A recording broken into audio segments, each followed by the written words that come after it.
And work along the Gulf shores, let us remember that we are the ancestral homelands of the Seminole, Tocobaga, Muskogee, and the Kaskogo peoples who deep, enduring relationships with these waters and this land continue to this day.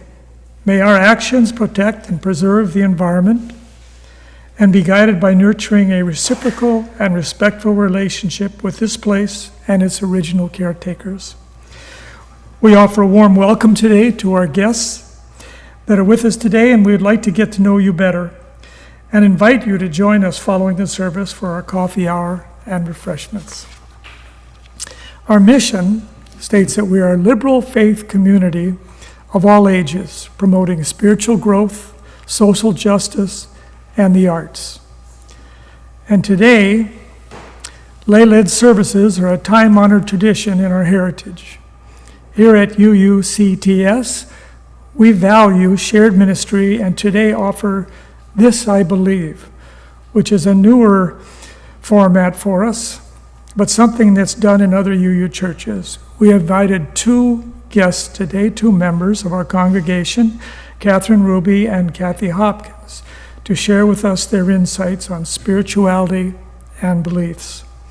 Our music today is provided by Bonnie Whitehurst and our choir. And again, welcome to our Sunday service. Our first hymn is in the Teal Hymn Book, We Give Thanks. It's number 1010. And we will sing it through 2 times.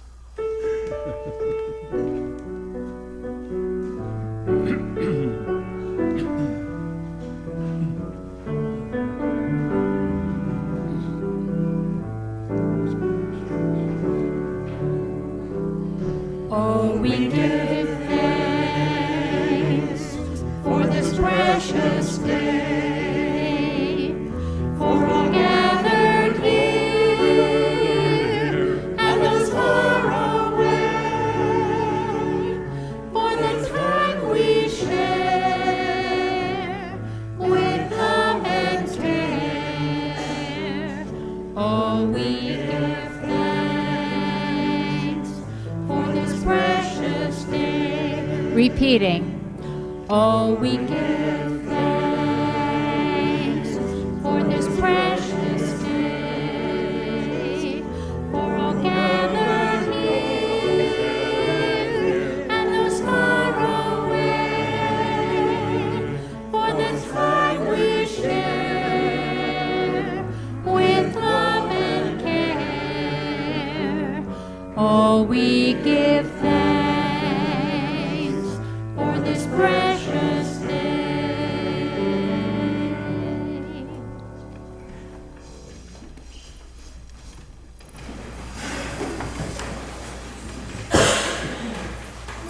Come in. Come into this place which we make holy by our presence.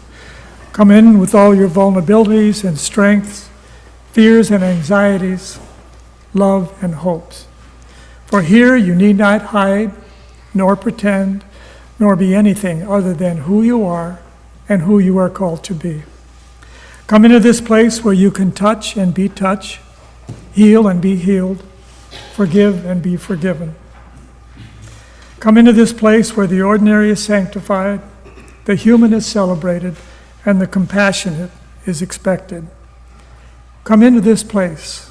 Together, we make it a holy place. And now I'd like to invite Carol Baker to come up and light the chalice.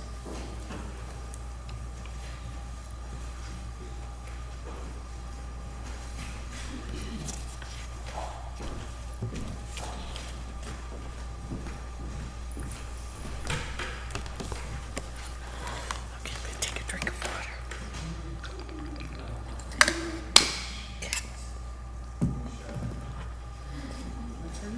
I should have practiced.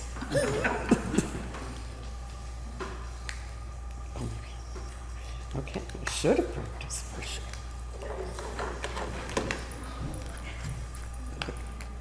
Great. Thank you.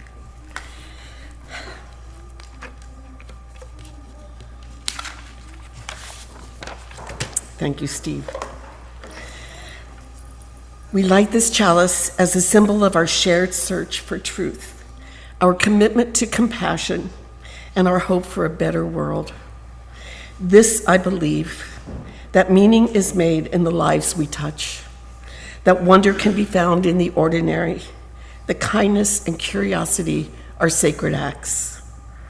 May this flame remind us to listen deeply, to act with integrity, and to celebrate the beauty of our shared humanity. We'll now read together. Unitarian Universalism is a covenantal faith.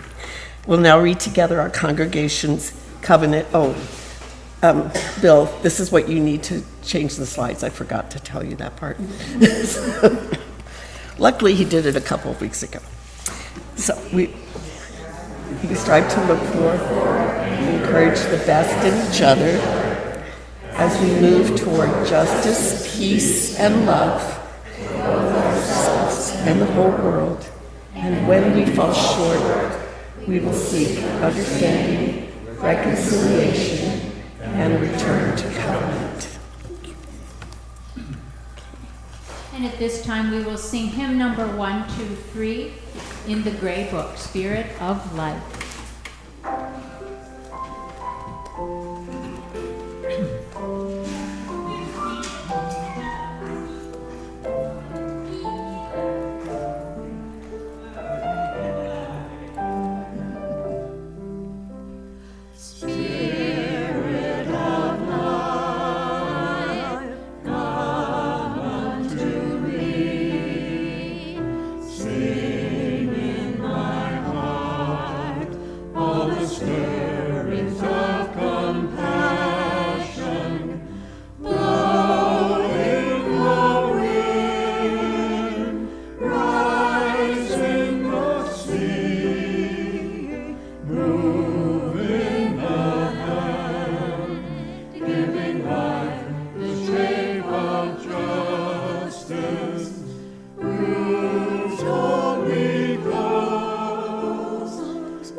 I have a box of beliefs that I've brought with me today because this is This I Believe Sunday. And so I'm going to share with you what's in that box. Whoa. It's a big box.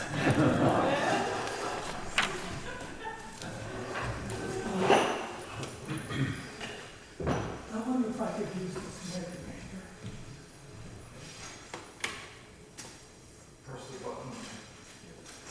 Yes.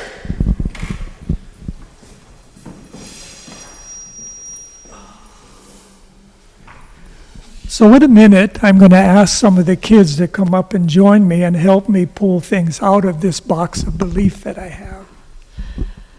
It's a special box, and we all have these boxes. We get them when we're born, and as we go through life, we add things into that box. Our boxes of belief, of inspirations, of things that meaning something to us in our lives. I keep some of what I believe in this box, but I can't fit it all in. But I put in some of the things that are important to me. And what do you put in your box?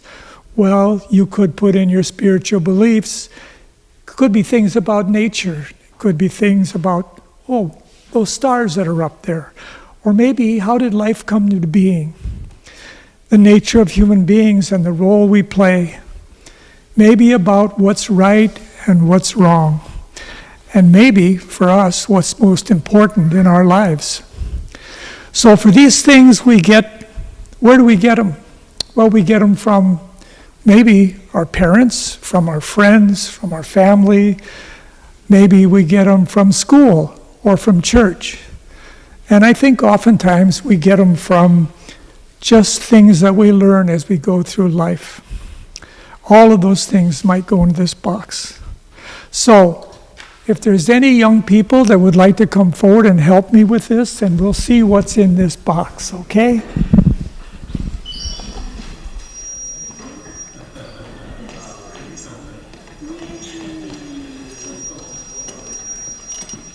Okay, why don't you gather around?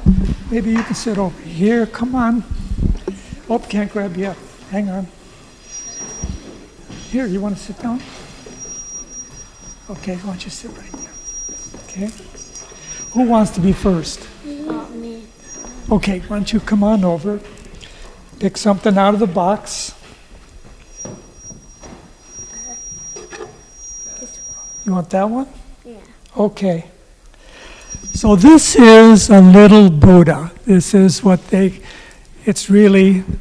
this is about a man many, many, many years ago who was a spiritual person. Not many people have a little Buddha in their box, but I have it in my box, and I have it there for a couple of reasons. One is that he believed that there was always change. So like when you grow older, you know how your parents have to get you bigger shoes, or when you get older like me, I don't grow up, I get smaller. And sometimes my hair falls out, or maybe I get hair growing in places that didn't used to grow, but there's always change. And the other thing that I like about Buddha is that he believes in the present moment. So you know how sometimes we spend thinking about the past, what went on, what happened at Halloween, or maybe we think about the future, right? What's going to happen at Thanksgiving, or what am I going to get for Christmas? And we get so wrapped up in that, we don't think about what's going on right now, the present moment. And the present moment is right here, hanging out with you kids, doing this. Okay, who's next? Me. Okay, you want to pick something out? Okay, let's put this right in there with that. This is a little something that Patty gave us. It's a chalice, and it reminds me of the importance of our church for my box, because it gives us a chance to grow our souls. It gives us a chance to put things in our box that we believe in, and it does it in a way in which we don't have to feel guilty or confused or anything else. And so I carry that chalice with me as a reminder that I am free to put whatever I want in that box. Who's next? You want to go? Okay.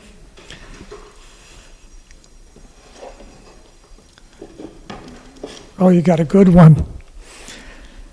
This is a heart-shaped stone. It's really important to me. This heart reminds me of all the love that I have in my life. All the people that give me love. My mom, my dad, my friends, my family. And what's most important about this is that it reminds me to give that love back. So with kindness and love, I try and treat my friends and my family and even people I don't know that I run into. Say a friendly word or a kind word and show them some love. Have you done it yet? Do you want to do it? Okay. Oh, it's small, isn't it? This is a stone from the biggest freshwater lake in the world, Lake Superior. And I have this because it reminds me of water. And water is the life-giving form. Last week Patty talked about plants and how she likes to get her hands dirty and everything. Well, she knows, and all the gardeners know, that you have to have water to give life. And when it rains, things turn green. It just makes me feel so thankful that we have water to see things grow. Now, all of you have had a chance, huh? Okay, how about if I do one, all right? What do I have in here?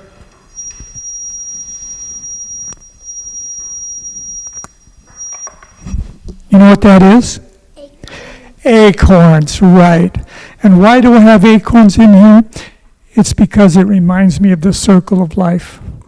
You know how you have a big oak tree, and you ever seen the acorns fall off the tree? Yeah. And then what happens? Squirrels come along. And eat them. Absolutely. They eat them, and sometimes they bury them. And then what happens is They grow. they grow up. That's right. Oh my gosh, we got a good group here today. They grow up, and sometimes that big oak tree, maybe there's a lightning strike or maybe there's a storm and it gets knocked down. But guess what happens? That little tree grows up to a big tree, and then more acorns. So that's the circle of life.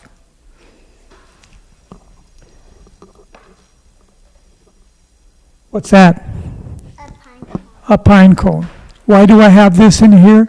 Well, it reminds me of nature and the beauty of nature, all the walks we've had, and it also reminds me of when I was a kid and I used to climb in a tree. Have you ever climbed in a tree?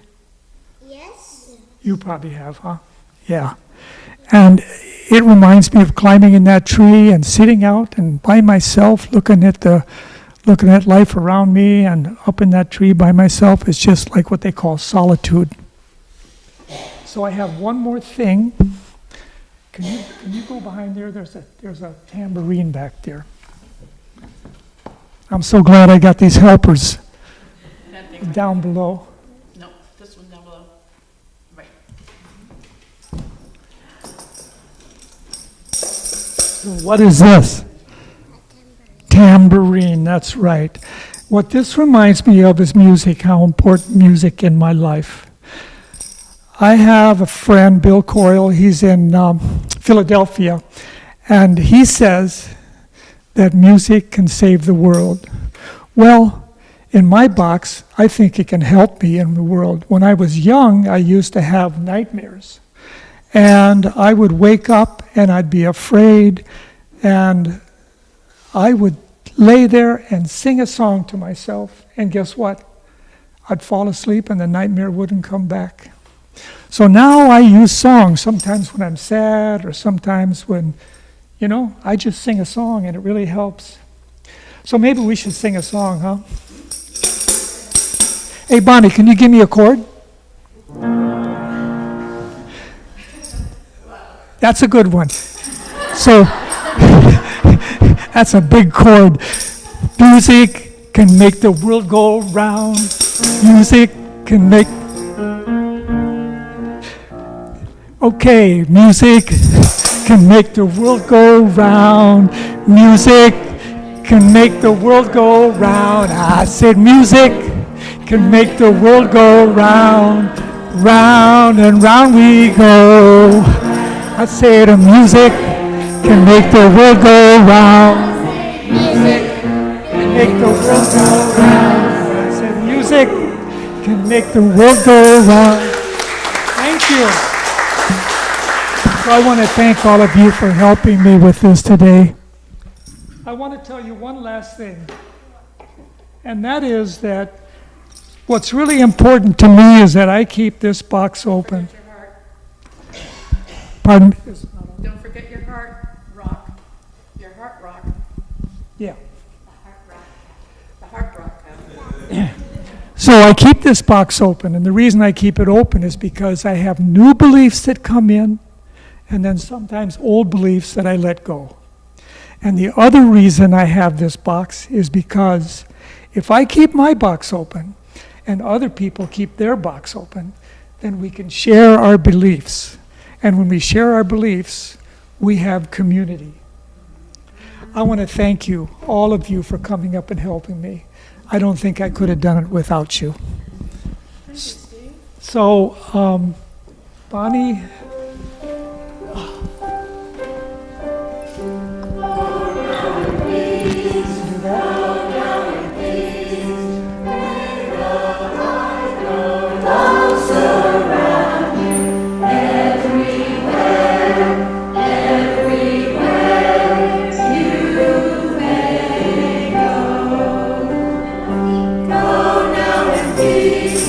Go now in peace.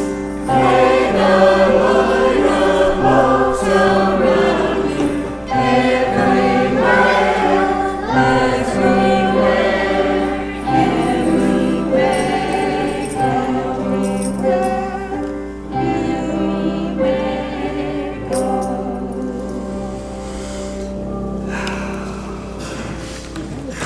Thank you, Bonnie. Thanks. Now is the time in our service when we take our offering for the work and the welfare of this church. You may drop your donations in the plate when it is passed, or donate them online at UUCTS. Your generosity and participation is greatly appreciated.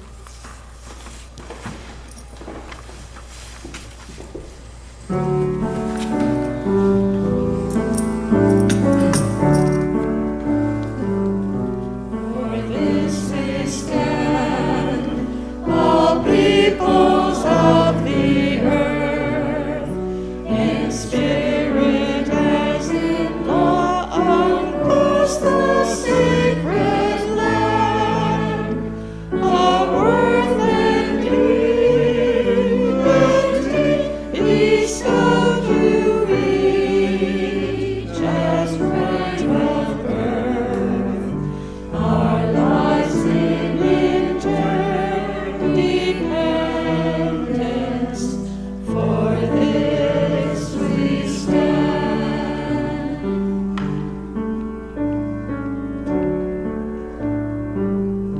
For this we stand, one human family, evolving tapestries on of a single strand of earth and water, born is wisest God. Diversity, one flame of life bright within us, for this we stand.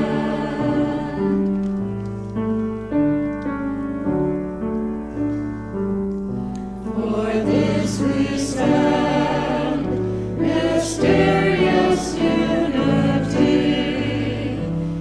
integrity as from the single artist hand, our humble step, informed by wisdom of the centuries, our every breath gift of spirit, for this we stand.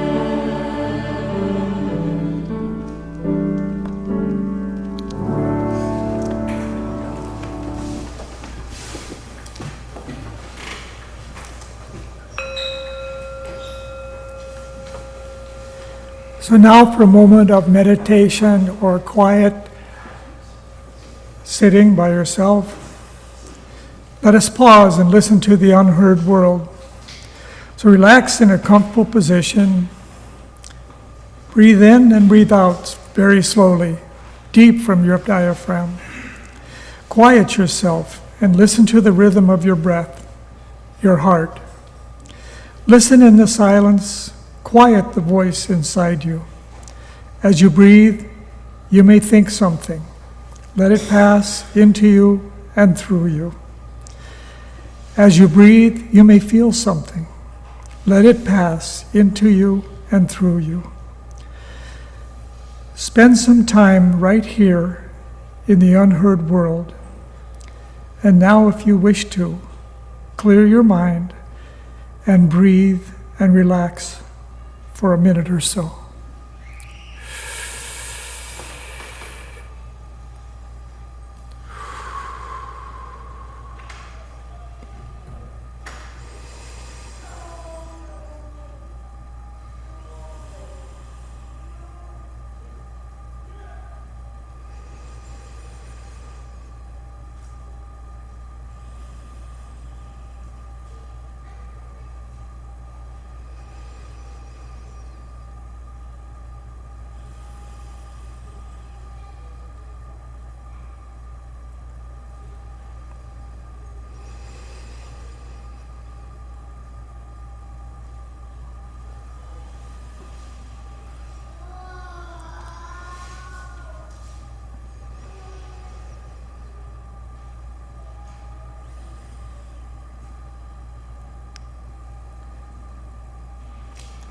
And now we begin to return to the world we usually hear. As you do, try to bring something of that unheard world with you. And remember to give yourself permission to return to the unheard world again.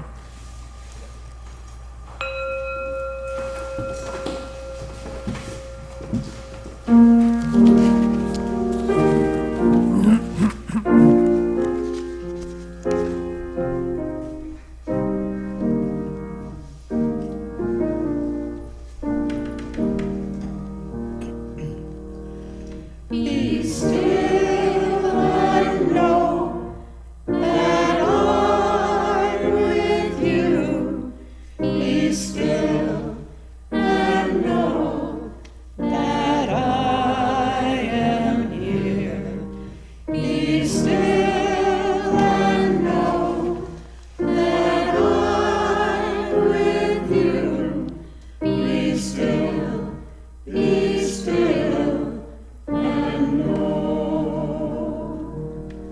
When darkness comes upon you and covers you with fear and shame, be still and know that I'm with you, and I will say your name. If terror falls upon your bed and sleep no longer comes, remember all the words I said. Be still, and know. And when you go through the valley and shadow comes down from the hill, if morning never comes to be, be still, be still, be still. If you forget the way to go and lose where you came from, if no one is standing beside you, be still and know I am. Be still and know that I'm with you. Be still and know I am.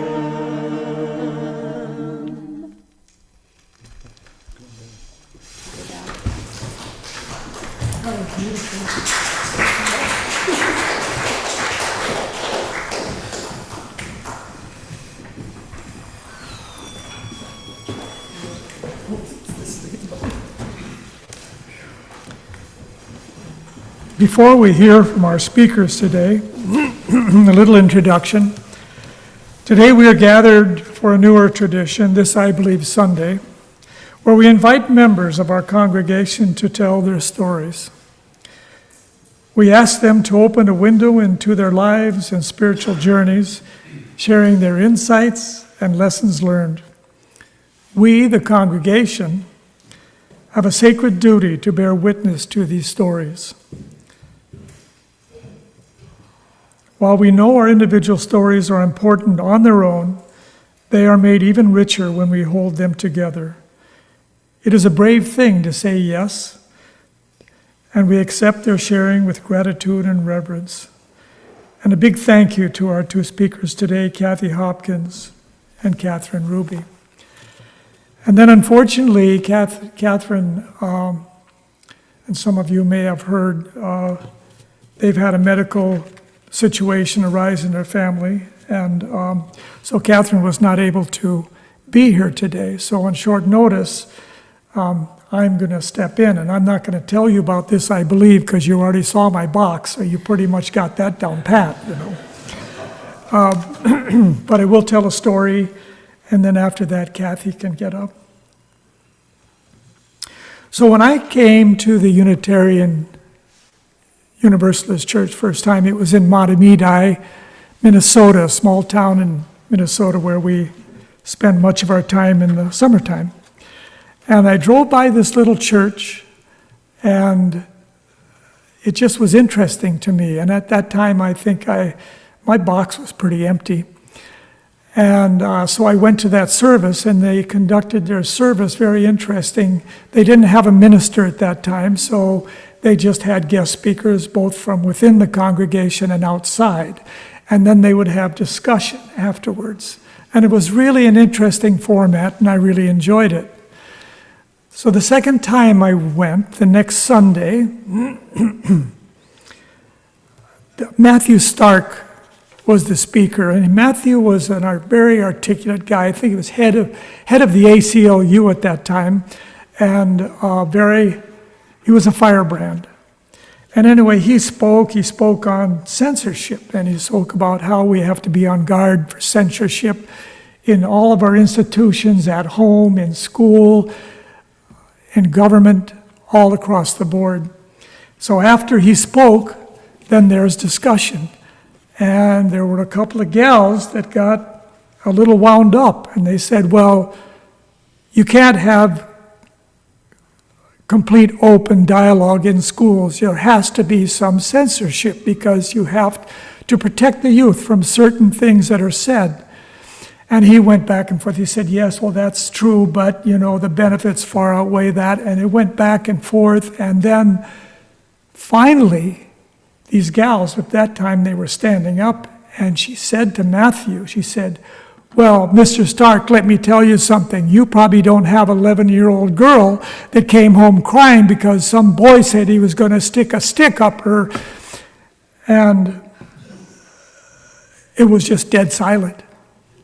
And then Dick Perlick, who was one of the pillars of the church, he stood up and he said, the service is now over.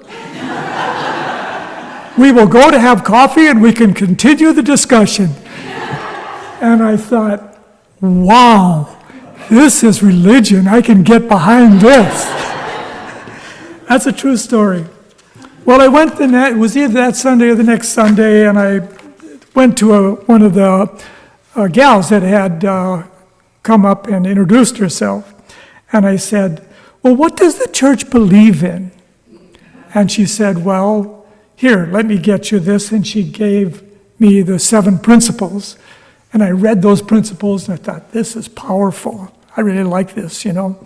So I read the principles, and I thought about it, and I came back and I said, well, that's really nice. It's really solid. There's nothing to argue against this. I said, but really, what does the church believe in? And she looked at me and she said, well, maybe the question you should be asking is, what do you believe in? Meaning me. And I said, oh. And then I thought, wow, this is far out. I've got a church here that I can come up with my own beliefs. No dogma, no guilt, no holy triune. It's up to me. I get to do it. And I knew there was work involved, but I said, like, this is really cool. And that was my introduction to the Unitarian Church. And not all Unitarian churches are the same. The St. Paul Unitarian Church is more theistic. And the one in Minneapolis is just the opposite. It's a humanist church. This church that we went to in Matamidi was somewhere in the middle, but the big part of their culture was giving you the onus to figure out what it was that you believed in. I've always cherished that, and that was 40 years ago, and I still respect and appreciate that. So fast forward now, Mary and I come to this little church here in Tarpon Springs. What a joy it was to find this church that had that same culture, that same ability to sit there and say, well, Stephen and Mary, figure it out, because, that's your job. You figure out what you believe in. And I will tell you, we appreciate so much that we have found this church with the culture that it has, which allows us to grow and put things in our little box that our little box, big box now, of beliefs. And so I thank this church for what it has given to us. So there's my story. I'm a little Irish, so I like stories. But now I'd like to invite Kathy up. Her remarks are going to be much more prepared than mine. I have more notes.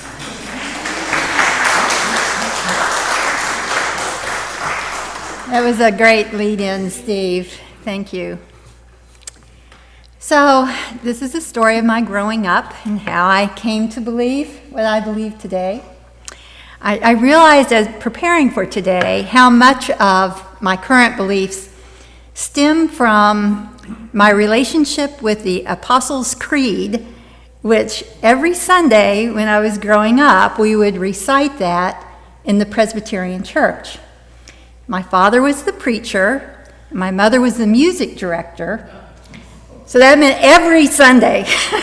There were no exceptions.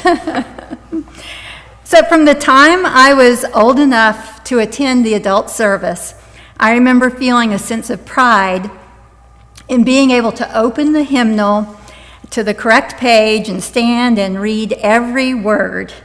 And it wasn't long before I could recite it from memory without needing the hymn book. And I felt very proud of that. That felt like a real accomplishment. But at some point, I started paying attention to the actual words. And I became curious about what they meant. I believe in the Father, the Son, and the Holy Ghost. That's how it started. I could figure out what the Father and the Son was, but what the heck is the Holy Ghost? And why do we say, I believe in the Holy Catholic Church, when we're Presbyterians? I would take these questions to my father, and he would answer patiently, except for when it was after bedtime, he would say, "Talk to me during office hours."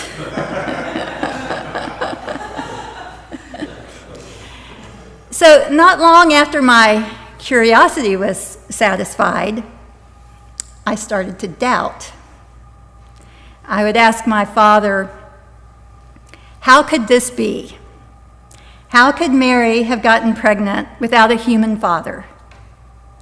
How can someone who died on the cross come back to life? And my father explained that the stories in the Bible were written a long time ago and told in a way people could understand. Some things may have been exaggerated or dramatized to make a point and win people over. He believed Mary probably wasn't really a virgin, but was nonetheless chosen by God to be his presence here on earth. Jesus was a great man, and his teachings have lasted through the ages.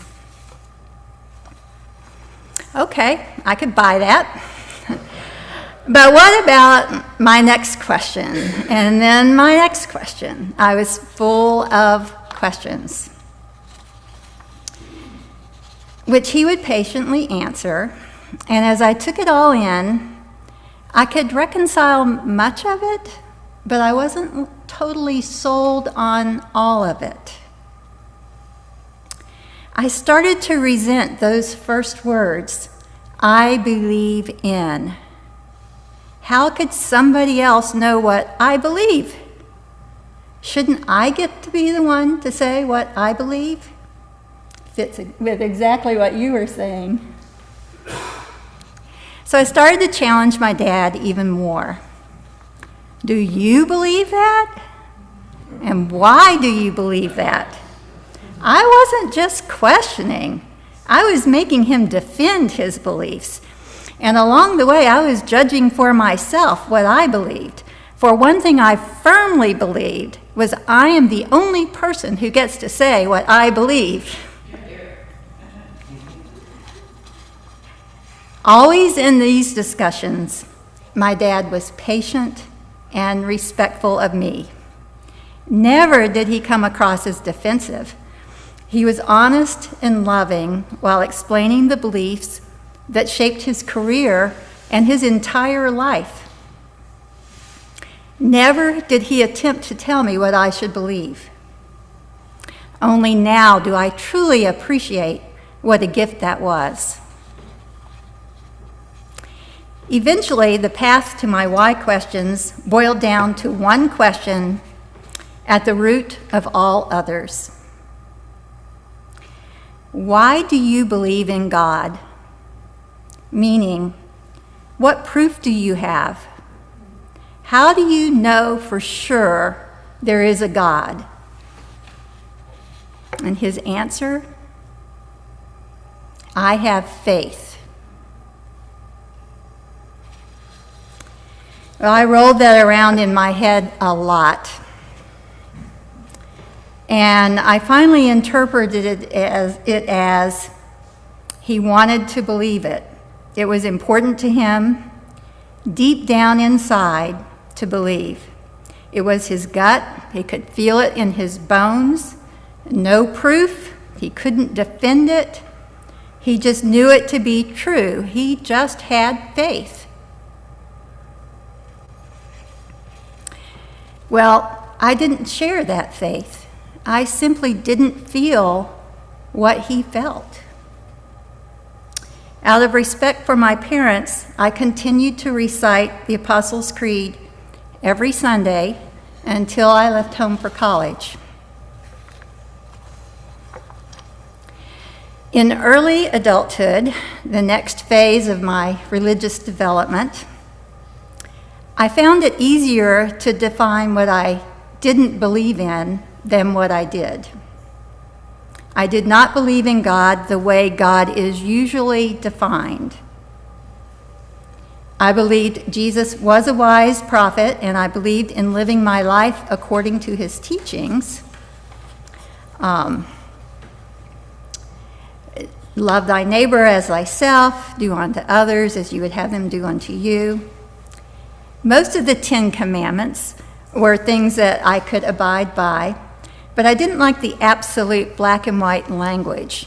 Life just has a lot more gray. I wasn't sure what to call myself. An agnostic seemed too wishy-washy, but atheist seemed too absolute. I was unable to say what it is that I have faith in. I had an experience in my late 20s. It was a visit from a spirit. A couple of years after the death of Mark's father, of my father-in-law, Mark and I were visiting his mother in Hobe Sound, Florida. He and our 2 preschool daughters were in the house with his mother, and I had stepped outside just to get a little break from the action. It was a gently warm, sunny day, and I sat down in the sandy patch of ground next to the driveway where his father used to always park his big boat of a car with the magnetic Anchor Real Estate sign on the door. I sat in the sand and let my mind wander, feeling the warmth of the sun and the sand, letting the sand sift through my fingers. I was totally relaxed, at peace, and calm. Then suddenly, I felt the presence of Charles Hopkins come over me. It was a feeling of love and affection, and it shocked me. As soon as I could grasp what it was I was feeling, it was gone. It was as if he didn't mean to scare me. I tried to get it back, but I couldn't. I've pondered that experience ever since then. Mark's mother said very matter-of-factly, "Oh yes, Charles' presence is still here. He visits me often." So what happened there? Was that life after death, like in the Apostles' Creed? Or a figment of my imagination? Or memories floating back in that state of peacefulness that I felt at the time? Or was there some kind of energy force field that hadn't fully dissipated in that spot where he existed for so many years? I've come to understand there are many things in the universe beyond understanding, and I'm at peace with not knowing the answers. There are so many things we can't control that are so much more powerful than we are. I like to kayak, and I totally respect the wind and the currents and the temperatures. You have to honor those. There's no negotiating. It's way bigger than we are. I became a Unitarian Universalist in my mid-30s. The absence of a creed and the openness to learning from all faith traditions, along with the concept of liberal religion being a search for truth and meaning, fit me just right. In my personal search for truth, I kept remembering a passage from the Bible that says God is love. Having been a math teacher and a mainframe programmer in my days, I see that in my mind as an equation. God = love.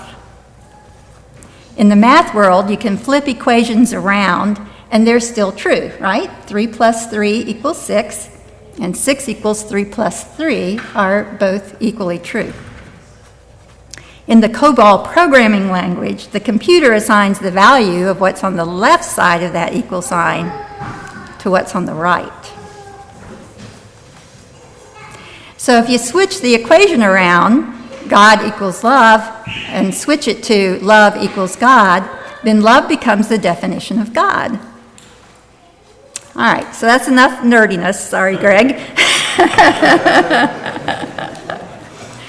But the more I think about that, of love being the definition of God, could I have faith in that? The more I think about it, the more I think the answer is yes. I can get behind this belief in love much more than I can worship a deity with somewhat human attributes to whom we pray to grant our wishes and forgive our sins. That concept of God feels unreachable to me. The capacity to love, on the other hand, resides within each of us. We keep it alive. We pass it along to others.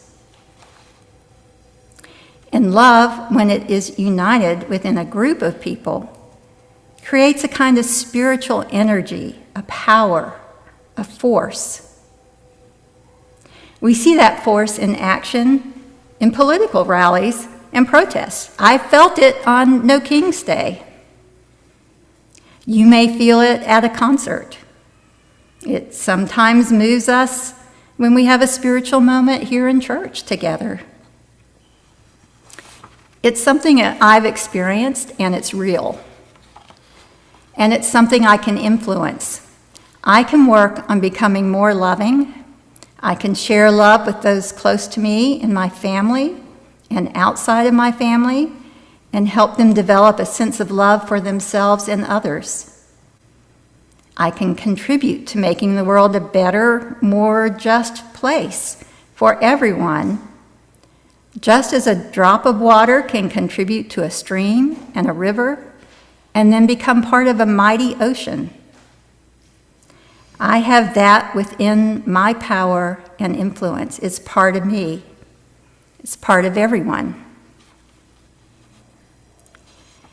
When there's a crisis, love can provide comfort. Being grounded in love helps guide and shape a person to find inner strength during hard times, to know that we can be okay even when things around us are not okay. I like to believe people are inherently good. Those who wrong us or seem evil have experienced love turned upside down in their lives. Hate, violence, abuse, or an absence of love. Understanding, nourishing, and looking for love in everyone are the key to saving us all. I believe when we die, the love we put out into the world lives on. Recently, when the UUA came out with the new shared values model to define our faith, seeing love in the center really resonated with me. I've experienced love in my life in many different forms, and I can see the impact of collective love in action in the world around us and throughout time. If I were to try to draft a creed of my own, what I, Kathy, believe at this moment, after 74 years on this planet, I think the leading statement might sound something like this. I believe in the power of love that makes us who we are and shapes the world around us. As I struggled with my religious beliefs, my dad once said, his greatest wish for me was that no matter what I believe, I find a church home to experience being part of a spiritual community. He wanted me to be surrounded by love. Maybe his beliefs and mine weren't all that different after all.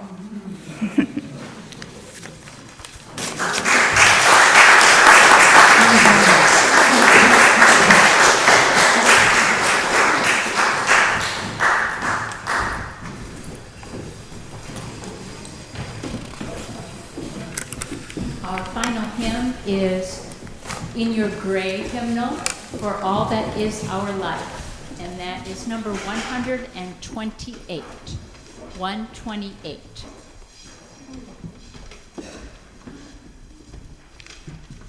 And you may sit or you may stand, whatever you are more comfortable doing.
come with praise and thanks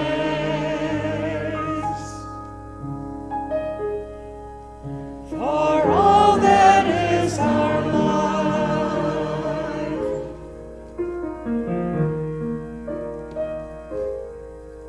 For all that is our life, we sing our thanks and praise.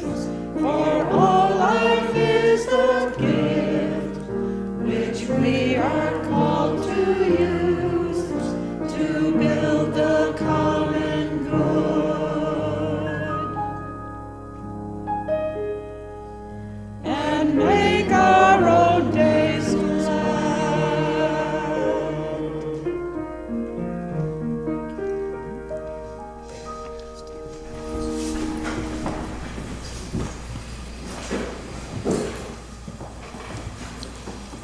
We are not alone, though sometimes we forget that truth.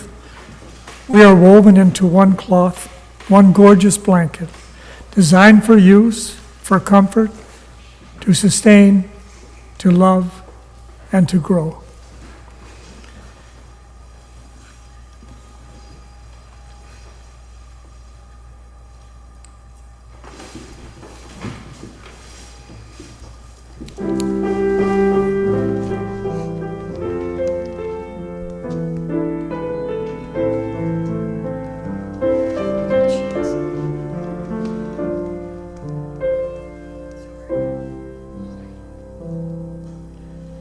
I believe for every drop of rain that falls, a flower grows.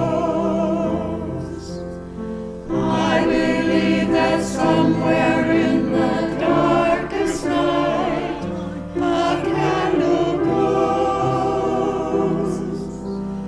I believe for everyone who goes astray, someone will come to show the way.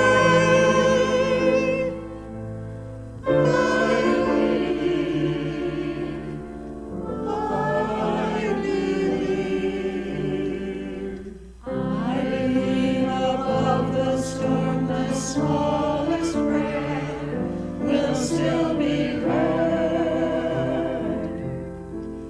I believe that someone in the great somewhere hears every word.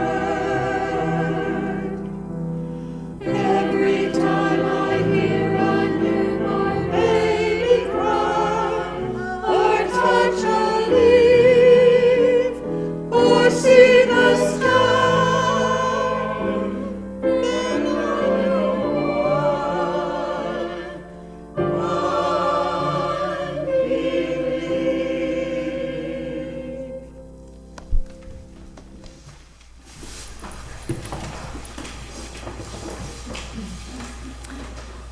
We hope that you have found meaning in today's service.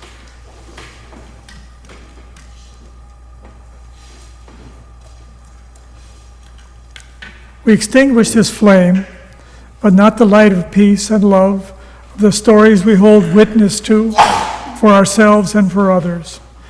May we carry kindness and compassion in our heart and out into the world. May we embrace the power of love. May we accept what we cannot know. And may we leave our box of beliefs open.